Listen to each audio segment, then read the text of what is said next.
Jeshi la Polisi kikosi cha usalama barabarani mkoa wa Arusha kwa kushirikiana na ofisi ya mkuu wa mkoa wa Arusha, lakini kwa kushirikiana na wadau mbalimbali wa usalama barabarani mkoani hapa katika kuyafikia makundi yote ya watumiaji wa barabara. Leo hii tupo na kundi hili la madereva wanaoendesha magari ya serikali.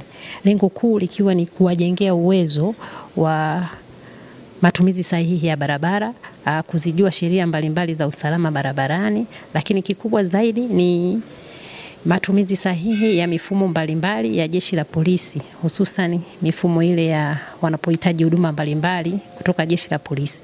Mifumo ya upatikanaji wa leseni za udereva, lakini kuna mifumo pia ile ya ukaguzi wa magari. Ni matarajio yetu sisi Jeshi la Polisi, lakini na wadau ambao tumeshirikiana nao leo kwamba madereva hawa watabadilika na watazingatia sheria hizi za usalama barabarani, lengo kuu likiwa ni kupunguza ajali za barabarani. Nitoe wito kwa madereva wote, ikiwemo madereva wa serikali, wakati wote wanapokuwa barabarani wazingatie sheria za usalama barabarani. Sisi Jeshi la Polisi